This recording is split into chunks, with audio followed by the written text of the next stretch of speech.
ప్రస్తుతం మనతో పాటు ప్రముఖ ఆధ్యాత్మికవేత్త మంత్రతంత్ర జ్యోతిషులు ఐకాన్ ఆస్ట్రాలజర్ సురేష్ బాబు గారు మనతో ఉన్నారు. గురుగారితో మాట్లాడదాం. నమస్కారం గురుగారు. జై శ్రీమన్నారాయణ. గురుగారు, సింహరాశి వాళ్ళకి విశేషంగా సెప్టెంబర్ నెల ఏ విధంగా కలిసి రాబోతుంది? ఏమైనా బ్యాడ్ న్యూస్లు ఏమైనా ఉన్నాయా? ఏ విషయాల్లో ఎక్కువగా జాగ్రత్తగా ఉంటే ఈ నెల వాళ్ళకి విశేషం కలిసి వస్తుంది? ద్వాదశ రాశిలో ఒకటి సింహరాశి. సింహరాశి చూస్తుంటేనే చాలా ఆహ్లాదకరంగా ఉంటుంది. అసలు మనకి పలకండి, సింహం అని పలకండి ఎలా ఉంటుందంటే మనకి ఆ ఒక ఓడిన నాభిలో నుంచి వస్తుంది.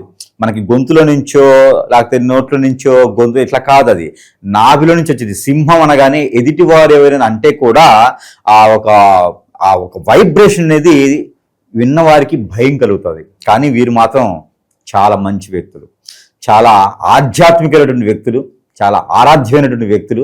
అందులో సింహరాశి అనగానే అందరినీ ఆకట్టుకునేటువంటి తత్వం, అంత గొప్ప వ్యక్తులు అనమాట. అలాంటి వారిపైన నవగ్రహాలు జుజుబి. నవగ్రహ సైతం ఏమి వీళ్ళు మొండోళ్ళు, మూర్ఖులు. పని చేయాలంటే నవగ్రహాలు కాదు కదా, చెప్పులు ఉన్నాయా లేవా, తిన్నామా లేదా, ఇవన్నీ కాదు, మొండిగా మూర్ఖంగా చేసుకుని వెళ్ళిపోతారు. అదే వీళ్ళ రహస్యం, అదే వీళ్ళ సీక్రెట్. ఈరోజు బయట పెట్టేశాం మనం.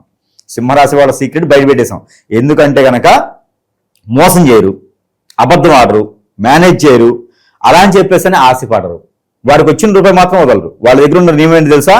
వాళ్ళకి రావాల్సిన రూపాయే ఖచ్చితంగా తీసుకుంటారు, కానీ పని కూడా అలానే చేస్తారు. అది వాళ్ళ దగ్గర మంచి తత్వం. అలాంటి వాళ్ళు కలియుగంలో ఉన్నారా అంటే ఖచ్చితంగా సింహరాశి వాళ్ళ రూపంలో ఉన్నారని చెప్పవచ్చు. మన ఇళ్లలో అలాంటి సింహరాశి వాళ్ళు ఉంటే మన ఇల్లు ఆలోచించుకోవడం అవసరం లేదు. ఇక ఆ ఇంటికి పొరుగు, ప్రఖ్యత, హోదా, డబ్బు, పలుకుబడి వాడితో ఇంకా స్థాయిగా నిలబడుతుంది. మరి అలాంటి వాళ్ళు మన ఇళ్లలో ఉండాలని మనం మనస్ఫూర్తిగా కోరుకోవచ్చు. వాళ్ళ నుంచి ఆ కుటుంబం కూడా పుట్టినింటైనా మెట్టినింటైనా పేరు ప్రఖ్యాత బాగా వస్తుంది. ఎంతవరకు నమ్ముతారు మీరు? ఖచ్చితంగా నమ్మాలి. ఎందుకంటే మనకి అరుంధతి ఒక మూవీ ఉంటుంది. దాంట్లో నేను మరణించి 3వ తరంలో నేను వస్తానని చెప్తా చూసారా. సింహరాశిలో మన ఇంట్లో పుట్టారంటే కనుక మన పూర్వీకులు పుట్టారని మనం గ్రహించుకోవాలి. ఖచ్చితంగా అన్నది మన పూర్వీకులు మన మీద దయా దాక్షణ్యాలు ఉంటే, మన మీద ప్రేమ అభిమానాలు ఉంటే సింహరాశి రూపంలో మన ఇంట్లో పుడుతూ ఉంటారు. ఎవరైనా మన ఇంట్లో సింహరాశి వాళ్ళు ఉన్నారంటే వాళ్ళ కన్నీళ్లు పెట్టనీయకండి. మోపిల్లైనా ఆడపిల్లైనా సరే కన్నీళ్ళు పెట్టనీయొద్దు. ఏదో తెలిసింది లేకుండా తప్పులు చేశారనుకోండి, సరిదిద్దండి. కన్నీళ్ళు పెట్టనిస్తే మన పూర్వీకులు ఇబ్బంది పడతారు. ఎందుకంటే సింహరాశిలో పుట్టిన ప్రతి ఒక్కరు కూడా పూర్వీకుల రూపంలో ఉంటారు. కాబట్టి వారు మనకి ఆరాధ్యంగా ఉంటారు. కాబట్టి ప్రతి ఒక్కరు కూడా ఇది గమనించుకోవాలి, గ్రహించుకోవాలి, ఆలోచించుకోవాలి. దీంతోపాటు సింహరాశి వాళ్ళ చేతి నుంచి ఏదైనా తీసుకున్నా కూడా మనకు బాగా కలిసి వస్తుందండి, బ్రహ్మాండం కలిసి వస్తుంది. మరి అలాంటి సింహరాశి వాళ్ళ గురించి మనం ఎంత చెప్పుకున్నా కూడా తక్కువే. కాబట్టి ఈ యొక్క సెప్టెంబర్ మాసంలో సింహరాశి వాళ్ళకి కొన్ని రకాల ఒడిదుడుకులు ఉంటాయండి. జాబుల వెసులుబాట్లు, కొత్త రకమైన జాబులు రావడం, అది తెలిసి తెలియకుండా ఉండడం, బయట పైన ఉన్నటువంటి సార్ వాళ్ళ చేత, పైన ఉన్నటువంటి హెచ్ఆర్ చేత, పైన ఉన్నటువంటి స్థాయి వాళ్ళ చేత కొన్ని మాటలు పడటం, ఎంత చేసినా కూడా ముందుకు వెళ్ళలేనటువంటి జీవితంగా ఉండడం, ఇవన్నీ కూడా కొనబడుతూ ఉన్నాయి. ఎందుకంటే నరదిష్టి, నరకోశం ఉంది. వారిపైన పితృదోష కూడా కొన్ని ఉన్నాయి. అవి కూడా తీర్చుకుంటే కొంతమేర పోతుంది. కాబట్టి ఈ శ్రావణ మాసం, భాద్రపద మాసాల్లో కనుక ఏదైనా అవకాశం ఉంటే కనుక ఎక్కడైనా సమీపంలో నది, వాగు, ఏరు, సెలేరుకుంట, కాలువలు, సముద్రాలు ఏమైనా ఉంటే కనుక, కోనేరు లాంటివి ఉంటే కనుక, బ్రహ్మగుండాలు లాంటివి ఉంటే కనుక అక్కడ వీరు తర్పణం, నువ్వులు తీసుకెళ్లి ఆ పెద్దలకి తర్పణం చేసుకుంటే కనుక ఏ వారం, వారము, తిథి, నక్షత్రం ఏం అవసరం లేదు. ఎట్లా శ్రావణ భాద్రపద మాసాలు కాబట్టి చేయొచ్చు. ఖచ్చితంగా స్నానం చేసి అక్కడ ఉండేటువంటి వారి చేతన తర్పణం అంటారు. ఆ కార్యక్రమం పెద్దలు చేసినట్టు కనుక వీరిపైన పితృదోషాలు తగ్గుతాయి ముందు. అప్పుడు ఆర్థికంగా స్థిరపడతారు, అలానే ఆరోగ్యంగా బాగుంటారు. ఎంత కంపెనీనైనా సరే, చిన్నపాటిగా కంపెనీ ఉంది, దాన్ని స్టార్ట్అప్ కంపెనీ నుంచి హై లెవెల్లో తీసుకెళ్ళగలుగుతారు. ఎక్కడైనా మనకి కంపెనీలు కానీ, ఇండస్ట్రీలు కానీ ఏదైనా లాస్ అవుతుంది అనుకోండి, మన పరిసరాల్లో ఎవరైనా సింహరాశి వాళ్ళు కనిపిస్తే వాళ్ళ చేతిలో పెట్టేయచ్చు. అదృశ్యాలను తెలుసా అని వాళ్ళ చేతులు పెట్టిన తర్వాత ఇక డెవలప్ చెప్తే ఇంకేం చూడలేం మనం. డెవలప్ ఒకటే ఉంటుంది. ఆ డెవలప్ ఎక్కడ దాకా వెళ్తుందో తెలియదు. ఇక ప్రపంచ స్థాయికి వెళ్ళొచ్చు. అంత మంచి నేతృత్వం, అంత మంచి గుణగణాలు, అంత మంచి మార్కెటింగ్ రంగాలు, అంత బాగా ఆర్గనైజ్ చేయగలుగుతారు వాళ్ళు. వీటితో పాటు అనుకోవాల్సినటువంటి కార్యక్రమాల్లో, వనరుల్లో, అనుకునేటువంటి రంగాల్లో కూడా ముందుకెళ్ళేటువంటి యోచన ఉంటుంది. వీరు ఏదైనా government, central government marketing, banking, అలానే షేర్స్, మ్యూచువల్స్ లాంటి ఇన్వెస్ట్మెంట్ చేయడానికి కానీ, మార్కెటింగ్ రంగాలు కానీ, ఎక్స్పోర్ట్ ఇంపోర్ట్ రంగాల్లో కానీ వీరు ఖచ్చితంగా ఇలా రాణిస్తారన్నమాట. సెప్టెంబర్ మాసంలో మొదలు పెట్టినట్టయితే కనుక వ్యాపారం నష్టం వచ్చినా సరే పార్ట్నర్షిప్ వ్యాపారం కాకుండా ఇండిపెండెంట్గా చేసుకోవచ్చు. ఇక మీడియా రంగంలో, మార్కెటింగ్ రంగంలో, సెలబ్రిటీగా, పొలిటీషియన్స్ గా కూడా వీళ్ళు అన్ని రకాల రంగాల్లో కూడా రాణిస్తుంటారు. అందులో ఇంకొక విషయం ఉంది, గొప్ప విశేషం.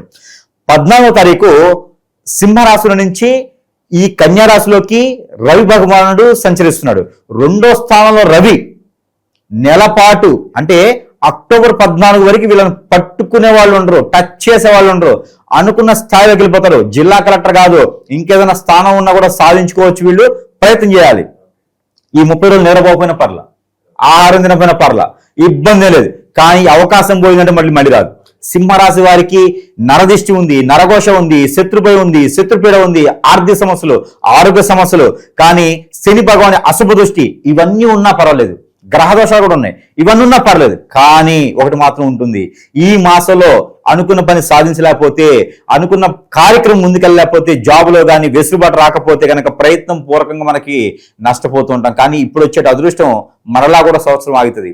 ఎన్ని రకాల గ్రహదోషాలు ఉన్నా సరే ఈ 2వ స్థానంలో శని, 2వ స్థానంలో రవి ఉన్నాడు కాబట్టి, 3వ స్థానంలో శుక్రుడు ఉన్నాడు కాబట్టి వీరిద్దరు కూడా మరలా వీరికి మంచి చేయడానికి వస్తున్నారు. కాబట్టి అనుకోని తీగ కాలికి దొరికినట్టే, అనుకోని అదృష్టం వీరికి చెంత చేరుతుంది. కాబట్టి ఒక లక్ష్మీ అమ్మవారు, వెంకటేశ్వర స్వామి కావచ్చు, విష్ణుమూర్తి కావచ్చు, వీరందరూ కూడా మంచి ధనధాన్యాలు మూట కట్టేసి మీ చెంత చేరుస్తున్నారు.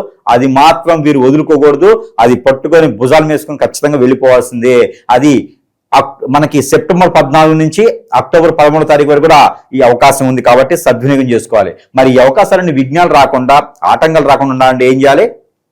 భాద్రపద మాసంలో శుద్ధ చవితి రోజున వినాయక చవితి చేస్తాం. కాబట్టి ఈ వినాయక చవితి పర్వదినాలన ఇది 9 రోజుల పాటు చేస్తూ ఉంటాం. మామూలుగా అయితే 11, 15, 21 ఎన్నో చేస్తారు. కానీ 9 రోజుల ప్రత్యేకత.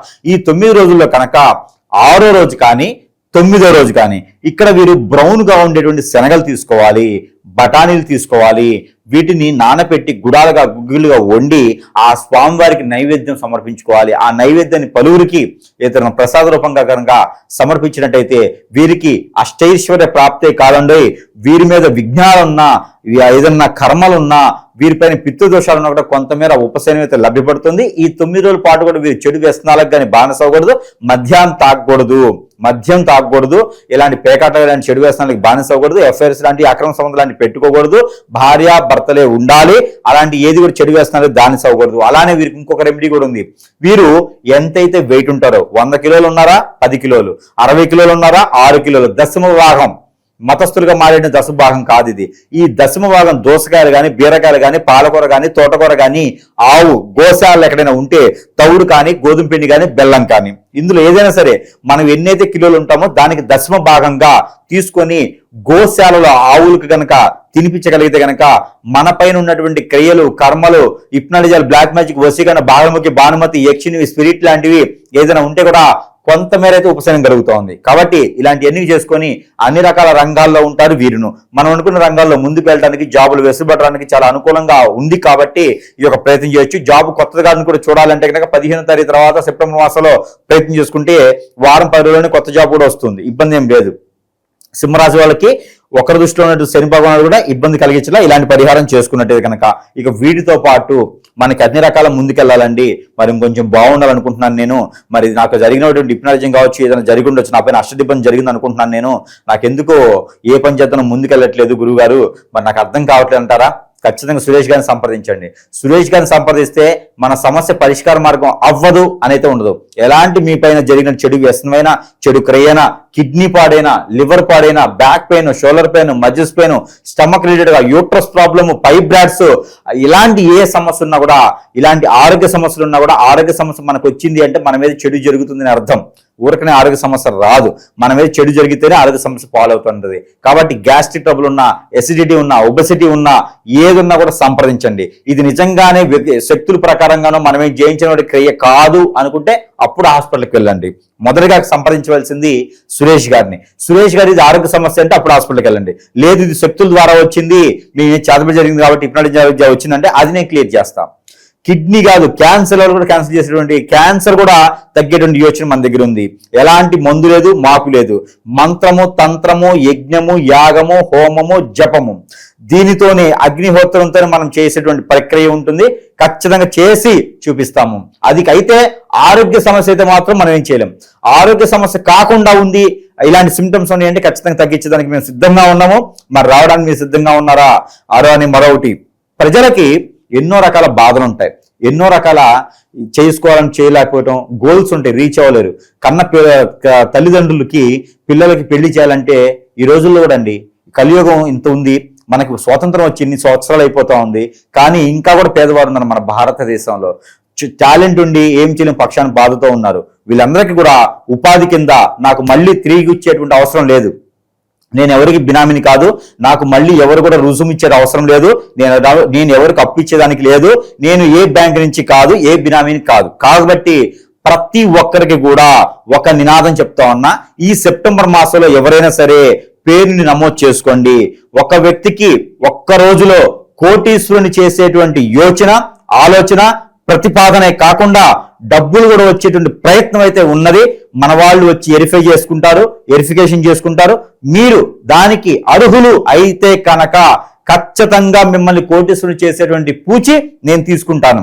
మీకున్నటువంటి దానికి నాకు మరలా తిరిగి ఇచ్చేటువంటి అవసరం కూడా ఉండదు. కాబట్టి అలాగే ఎవరికైనా కావాలి అనుకుంటారా, ఆ గోల్స్ రీచ్ అవ్వాలనుకుంటారా, మీరు ఇంకొక 10 మందికి అలా కోటీశ్వరుని చేయాలనుకుంటారా, ఖచ్చితంగా సంప్రదించండి. దానికి నేను సిద్ధంగా ఉన్నాను. మీరు సిద్ధంగా ఉన్నారంటే కనుక ఎలాంటి పెట్టుబడులు లేకుండా సంపాదించేటువంటి మార్గాలు ఉన్నాయి, మనం చూపించడానికి ఉంది. ఒక్క రోజులో కోటేషన్ చేసేటువంటి ప్రయత్నం అయితే మాత్రం మనం కలిసిగా పనిచేద్దాము. ఇలానే రెమెడీస్ కోసమైనా, పరిహారాల కోసమైనా, ఎలాంటి విపత్తులు ఉన్నా కూడా సురేష్ గారికి ఫోన్ చేస్తే ఇది కాదు అనేది అయితే ఉండదు, ప్రయత్నం చేయొచ్చు. అలానే వినాయక స్వామి వారికి పరిహారం చేసుకుంటూ ఈ సింహరాశి వారు అయితే కనుక orange colour, tomato colour, red colour, ఈ 2-3 కలర్లు కూడా బాగుంటాయి. అలానే 5, 7 ఈ 2 నెంబర్ కూడా అద్భుతంగా ఉంటాయి. ఉదయించే సూర్యుడికి సూర్య నమస్కారాలు చేయండి. ఉదయించే సూర్యుడికి నీళ్లు ఆర్జనివ్వండి.